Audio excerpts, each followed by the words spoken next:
Thank you. Thank you very much. And again, I want to thank the organizers for putting this wonderful conference together, and obviously for inviting me. It's always a very different feel to talk about Holocaust memory in Berlin.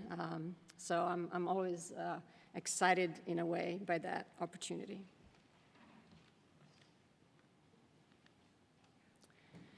In October 2017, a commemorative plaque in memory of the 200,000 Poles murdered in Warsaw in the German death camp KL Warschau was unveiled in Warsaw. This was a somber ceremony with a local priest performing Catholic rites and a representative of the Polish army honoring the dead. The only problem, almost none of this was true. There indeed did exist a camp in Warsaw where a few thousand Polish citizens died during the German occupation. But after the burning of the Warsaw Ghetto in 1943, this camp was turned into a concentration and extermination camp for Jews brought in from other parts of Europe, who were used as slave labor to clear the charred remains of the ghetto. A total of some 20,000 people died in this camp, most of them Jews. The Polish citizen movement behind this commemorative project was therefore not just commemorating victims of their own ethnic group at the expense of other victims. This is an unremarkable and largely ubiquitous feature of commemorative politics everywhere. What is, however, remarkable is that the very clear purpose of this commemoration was to put it in direct competition with the memory of the Holocaust, especially in Poland, the geographic heart of the genocide. This new historical remembrance in Poland has been going on for quite some time and has attracted much international attention, and we're going to hear much more about it from way more knowledgeable people today afternoon. In 2018, as most of you know, the Polish government passed a law that at first criminalized and then downgraded it to a civil offense to use the phrase Polish death camps to designate German Nazi death camps in occupied Poland, such as Auschwitz, Treblinka, and many others, but also criminalized any insinuation that individual Poles may have committed anti-Jewish crimes during the Holocaust.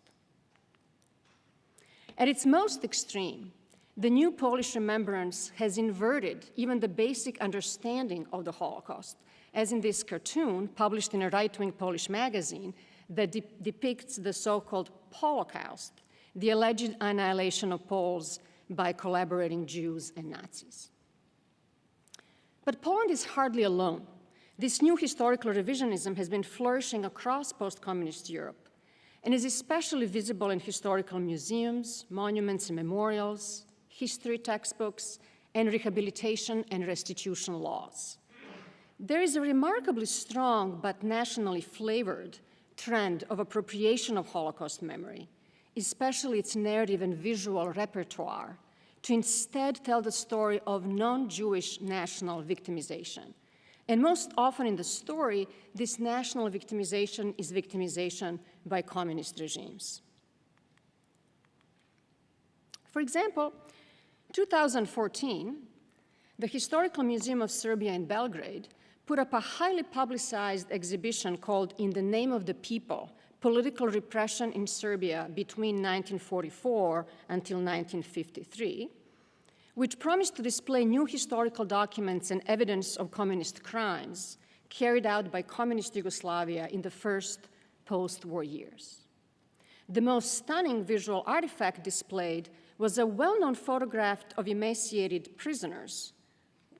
One of them in the original you can see is Elie Wiesel, in the Nazi Buchenwald concentration camp. This picture was taken by a United States Army soldier at Camp Liberation in April 1945. But in the Belgrade exhibition, this iconic image, one of the most famous photographs of the Holocaust, was displayed in the section devoted to the Yugoslav communist-era camp for political prisoners on the Adriatic island of Goli Otok in today's Croatia, and the caption read, "The example of living conditions of Goli Otok prisoners." The visual message of this display was very clearly that communist oppression looked like the Holocaust. So I went home, called a couple of historian friends after visiting this exhibition, and they assured me that complaints had already been lodged with the museum and that a display was about to be corrected. Sometime thereafter, in response to an outcry from Serbian Holocaust historians, a small note was taped underneath this display caption that instead read, "A photograph of prisoner boxed beds in Dachau camp." Now, that nobody bothered to check that a photograph was in fact from Buchenwald and not Dachau is symptomatic of the broad irrelevance with which the Holocaust is met in Serbia. But what I took from this exhibition was not only indifference and carelessness when dealing with the Holocaust, but more fundamentally, the attempt to equate communism and fascism, and in doing so, appropriate Holocaust remembrance and imagery to delegitimize communism instead. But this is hardly an indigenous Serbian invention. In Hungary, and we'll hear much more about Hungary from Andrea Peto very soon, here's the House of Terror Museum that opened in 2002 in Budapest. And this museum narrates the story of Hungary's 20th century experience as a nation victim of the foreign communist and to a much lesser extent, foreign fascist regime. The House of Terror goes out of its way to bring home the message that fascism and communism were flip sides of the same coin. There are multiple visual representations of black totalitarianism and red totalitarianism, of the black arrow cross juxtaposed with a red star, the fascist uniform juxtaposed with the communist uniform. Obviously, equation of the two totalitarian regimes is not new, nor is it particularly surprising. What is more interesting is that the blunt message of this state institution is presented through the appropriation of not just Holocaust imagery, but also Holocaust museum visual displays. Most directly, the House of Terror uses the model of the Tower of Faces, portraits of Holocaust victims projected onto the entire length of walls, for example, in the United States Holocaust Memorial Museum in Washington, D.C., to instead project portraits of Hungarian victims of communism. While the museum's Hall of Tears in the basement can be interpreted as a visual repurposing of the Children's Memorial at Yad Vashem in Jerusalem. Under the government of Viktor Orban, Hungary has further embarked on a spectacular urban revisioning of its 20th century history. The memorial to the victims of the German occupation, erected in Budapest in 2014, memorializes Hungary, the country, as the main victim of the German occupation by a not very subtle depiction of Germany's imperial eagle crushing of Hungary, which is symbolized by Archangel Gabriel. The memorial was unveiled overnight and with no accompanying official opening ceremony. Again, Andrea Peto wrote extensively about this, in order to avoid any public debate and expected protests. Indeed, immediately upon unveiling, Holocaust survivors or their family members placed hundreds of handwritten notes, you can see it at the bottom of the picture, photographs, objects, outside this memorial that told the story of 430,000 Jews who were deported from Hungary, mostly to Auschwitz, the quickest rate of deportation in the history of the Holocaust, taking less than 2 months, and done with the active participation of Hungarian civil servants. In a manner similar to many new public monuments, museums, and memorials across post-communist Europe, the Budapest Memorial uses architecture as a tool to express myths of nationhood as part of a state strategy of new visual remembrance of the past. Specifically, it replaces the memory of the Holocaust and the catastrophe of Hungarian Jewish annihilation as the central memory of World War II in Hungary, with the memory of Hungarian victimhood and innocence instead.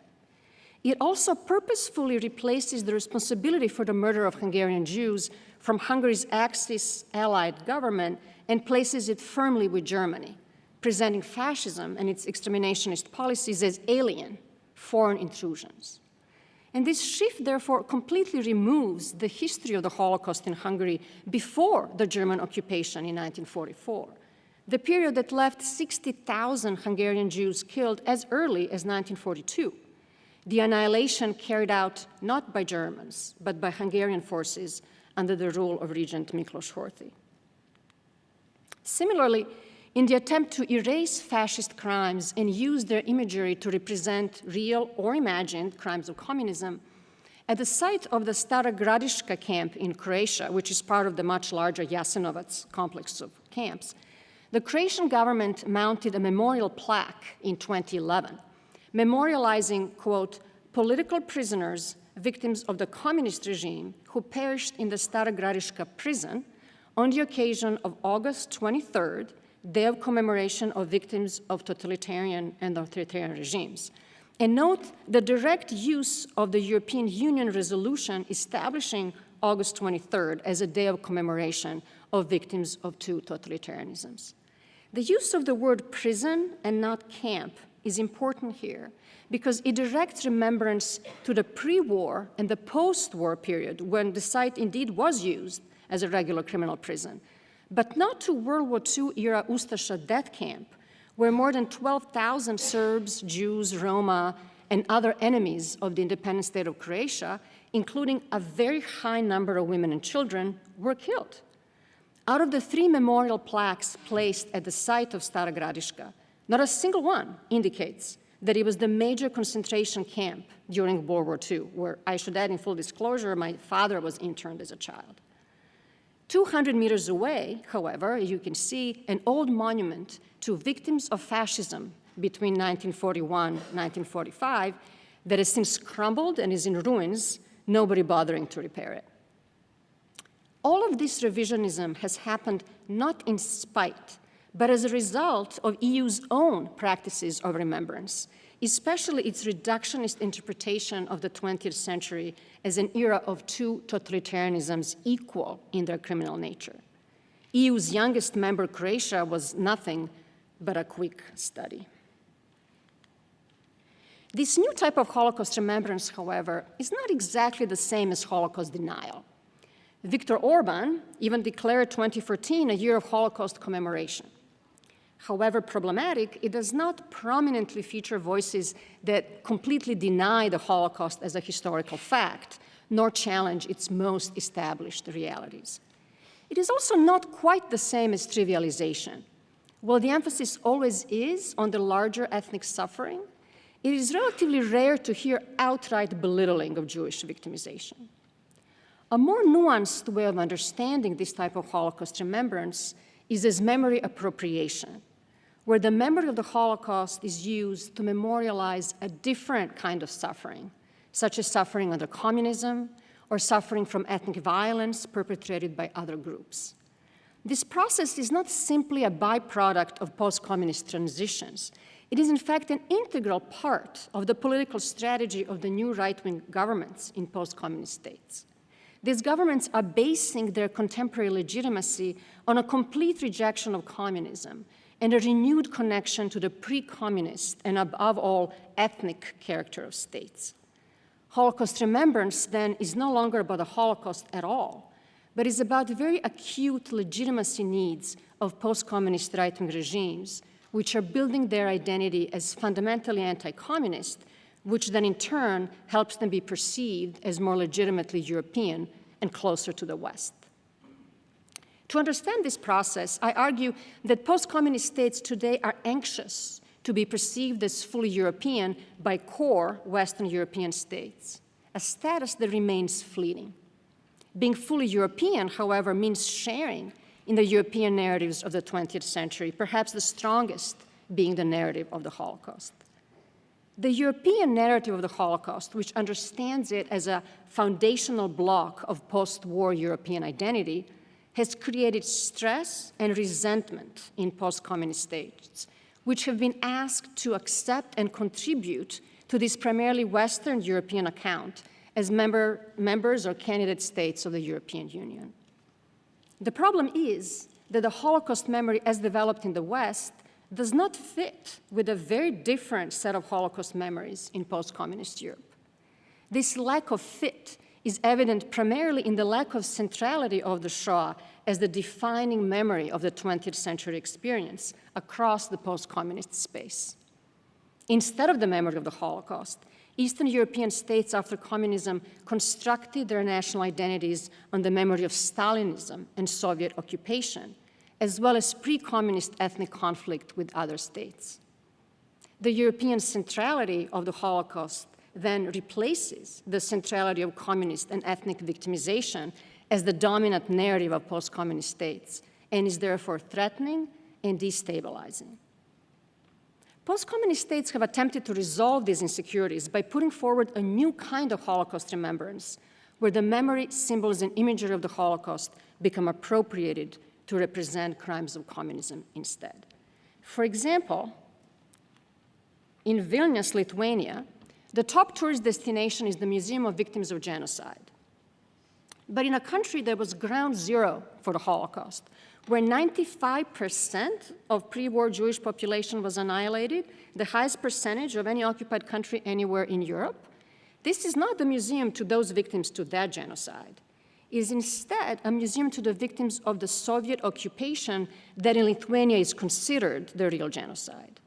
And I should just add as an aside that even though the name of the museum, after years and years of international pressure, was finally changed in 2018, most of the materials on the museum's website and in its documents in Lithuanian, but not in English, continue to refer to it as the Museum of Genocide. The museum's website address, for example, continues to be www.genocide.lt. Even after the renaming, the museum describes itself in the following way, quote, "The museum is situated in the former KGB building where the crimes of the Soviet regime were planned and executed for 50 years. Visitors can visit the former KGB prison, the premises where death sentences were implemented, modern exhibitions telling about the loss of independence in the middle of the 20th century, repressions by Soviet authorities, and the self-sacrificing and persistent fight for independence," end quote. What the museum does not acknowledge is that this building was not just the KGB building, it was also a Gestapo center during the Nazi occupation of Lithuania. So clearly, this is not a museum of occupations, as the new title suggests. It is the museum to double genocide that Omer Bartov referred to yesterday, with the Soviet genocide against Lithuanians being the main attraction. It is a museum that celebrates a particular group of Lithuanian anti-Soviet partisans, without so much as hinting at a documented anti-Semitism as well as direct perpetration in the Holocaust of many of these Lithuanian national heroes. But it is also important to add that the centrality of the Holocaust as a foundational European narrative is also soundly rejected across much of post-communist Europe because of its perceived elevation of Jewish victimhood above victimhood of other regional majority ethnic groups, a move that is increasingly openly resented.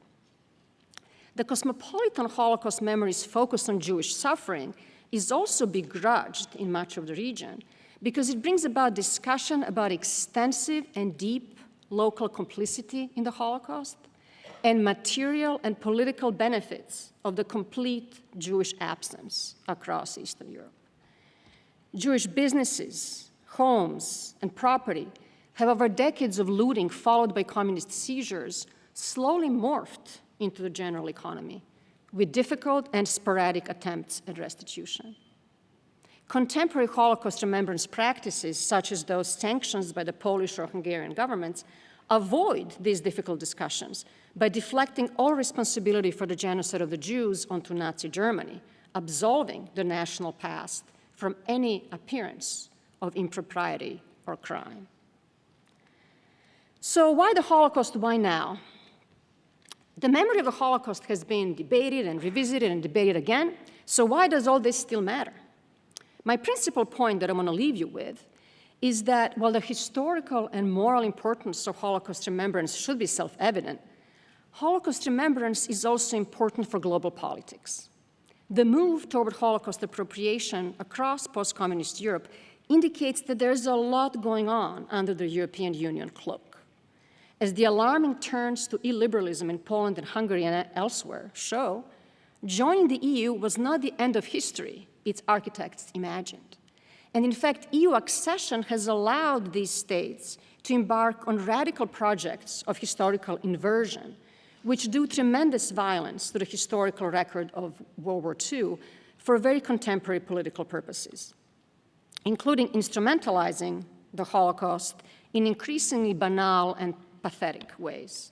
And this, let me be clear, is just as much present in Europe's West as much as is in its East. But what is important in the context of global politics is to understand how states use their power especially their mnemonic power, power over political memory, when their sense of self, their identity, is threatened by external political narratives that undermine the very basis of that identity. As I have briefly shown, as they pursued their post-communist new European identities, these states encountered a solidified and codified political memory of the Holocaust, memory which did not fit with their own understanding of World War II. The desire to become European, to finally rejoin the West, then produced a particular type of Holocaust remembrance, which nominally followed the Western canon. Memorial days were instituted, museums were opened, memorials were built, textbooks were adapted, but in doing so, used the existing narrative and visual imagery of the Holocaust to fight the real mnemonic battle of delegitimizing and criminalizing communism. I hope to demonstrate ways in which post-communist states constructed a narrative about the past that bolsters their identity and self-esteem in the present. Practices of Holocaust remembrance I described are important for contemporary politics because they indicate that the basis of nation building after communism was ethnic and exclusionary. While this new identity construction may not be about the Jews or about the Holocaust at all, it comes from the place of exclusion of others, the non-existent Jews, but also the existent new constructed others, refugees, migrants, the LGBT community, or other ethnic minorities, such as the Roma or Muslims. But most significantly and most globally, the great delegitimation of communism that has swept Europe since 1991 has also produced a de-delegitimation of fascism, which is repackaged, retold, and reinterpreted to look more palatable and polite in the 21st century. The great tragedy of the anti-communist moment is that it has weakened and made less imperative our collective anti-fascist moment. We're now living the consequences. The Shoah, therefore, is not only East European past, it also continues to be its present. Thank you very much.